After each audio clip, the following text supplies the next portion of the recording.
word. As I call this person, please encourage her with your hands. From Treasure, Amarachi, Adu. Can we give her a shout?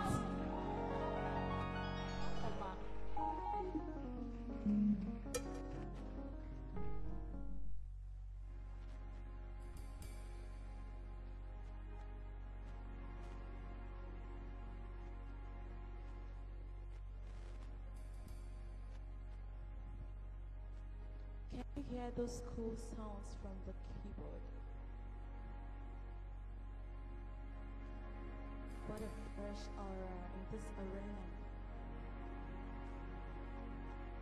I can see those beautiful faces staring at me. Oh, what irony. You can't speak of worship without speaking of His presence. So, what are you expecting to hear? Words that tingle the sensation of your ears and commands your hands towards the applause that should sound? I know His words say, where 2 or 3 are gathered in His name, He is there in their midst. But I am unusual about this moment. It's not just service as usual. I recognize that His presence is in our midst, but His presence is beyond the geographical location of a church. It's in the mental awakening of the consciousness of His presence within you. And worship is not in the gathering of the people of one faith. Because His words say, we are of the new covenant and testament. We have become the temple. So, why do you worship? What's your reason and motivation for worship? Because worship is not in the brilliant computation of sounds from the instrument.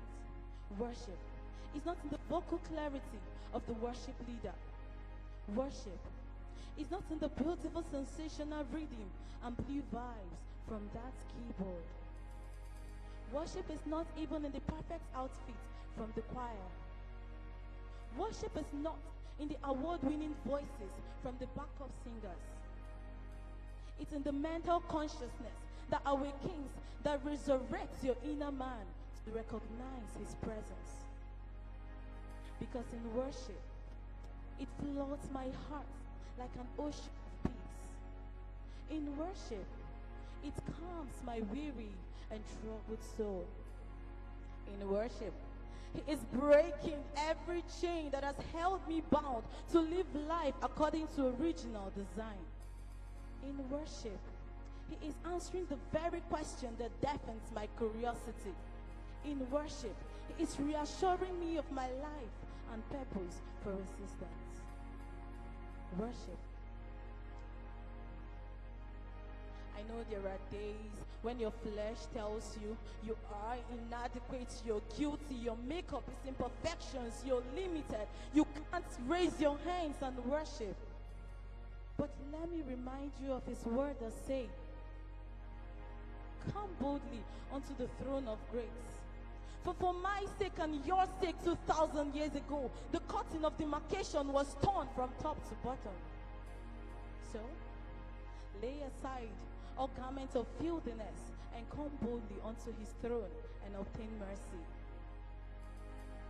There are times when your faith fainted and your patience wailed in pains. What about those times when anxiety drowned you and circumstances overturned you like a tsunami? And yes, you were right to have 1,001 reasons not to worship. But darling, I dare you to still worship. To give worship to Him that created the earth. To give worship to Him that stretches the earth like a curtain. To give worship to Him that laid the foundations of the earth in words and created seasons just by thoughts. He is the perfect love. I will worship Him forever, love Him forever, because this God is too good.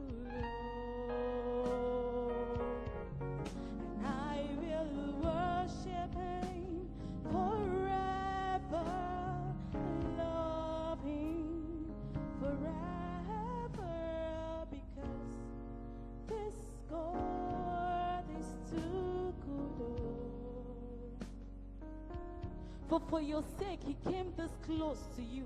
Not even air could put asunder come in between. For he quenches your thirst with understanding and satisfies your hunger with wisdom.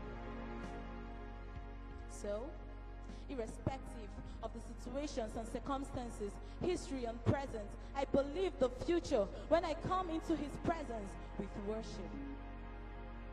Worship is not in the compilation of some set of sounds you call an album that holds words that only sit at the fence of your lips but doesn't go inside. Worship is a relationship. Worship is a lifestyle. Because in worship, there is total recommendation in his presence. There is full restoration in his presence. There is total forgiveness. In worship, I find healing. I find peace. So I tell you today that worship is beyond congregational. It's a lifestyle. Thank you.